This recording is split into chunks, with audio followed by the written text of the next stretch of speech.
Всем привет, с вами опять канал Физкульт Якутск, и мы на рубрике 5 с плюсом. Креативные, современные, необычные учителя на нашем канале.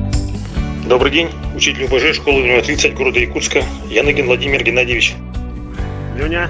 Хочется рассказать учителям физической культуры, учителям ОБЖ, чтобы они тоже практиковали закаливание, прежде всего на себе, и затем эти формы, различные методы закаливания применяли уже непосредственно с учащимися, со школьниками, чтобы дети развивались, росли крепкими, здоровыми, выносливыми. Расширяет их кругозор и возможности. Дети сами чувствуют по себе, насколько у них организм становится крепче, становится сильнее.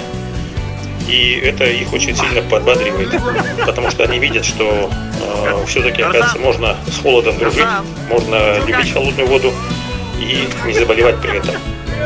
Из опыта работы хочу сказать, что детям это очень нравится, особенно старшеклассникам, когда с ними выходим в поле, на полевых занятиях. Дети используют вот эти вот различные формы и методы закаливания. Это укрепляет их дух, укрепляет их организм. Закаливание организма является важнейшей частью воспитания подрастающего поколения. И очень важно, конечно, это разрешение родителей, чтобы родители, мать, отец, его поддерживали в этом плане.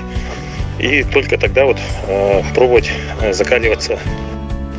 Здесь очень важный элемент – это не заставлять ребенка заниматься, а именно, чтобы он сознательно, осознанно к этому подошел. Задача как раз воспитателя, руководителя, учителя – это научить ребенка, разъяснить ему суть положения, что и как начинать. А дальше ребенок уже сам принимает решение, стоит ему, допустим, использовать те или иные формы закаливания, либо нет. Детям же я рекомендую это занятие системой природного оздоровления, это система Порфирия Ивановича Иванова, детка, от слова ребенок. И детям это вполне будет достаточно для того, чтобы начать закаливание организма. И в современных реалиях нашему подрастающему поколению очень важно укреплять свое здоровье, не прибегая к, скажем так, постоянному применению лекарств, а именно за счет природных сил. Это земля, вода и воздух помогают человеку встать на ноги, поправить свое здоровье, укрепить его иммунитет. Еще Суворов Александр Васильевич, великий русский полководец, практиковал закаливание своего тела. Личным примером показывал своим солдатам, что необходимо помимо физических нагрузок еще и закаливание организма, укрепление его. Личным примером, так сказать, показать, как Александр Васильевич Суворов закаливаемся.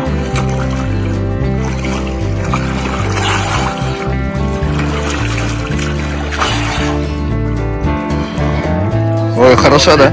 Да.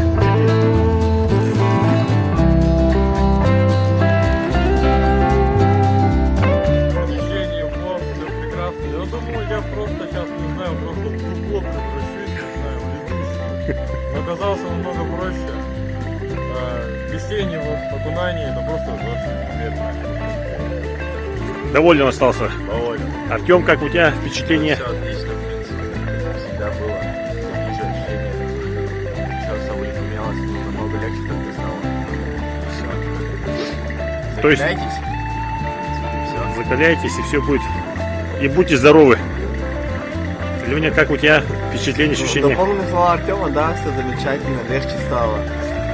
Что еще могу сказать? Надо регулярнее проводить такие процедуры, чуть чаще, чем раз в год. И чтобы расслабляться самим, закаляться надо. Хотя бы раз в неделю после тяжелого дня рабочего. Раз в неделю, раз в месяц хотя бы, сказал. За второе место награждается Владимир Яныгин, Сахамарши, Якутск.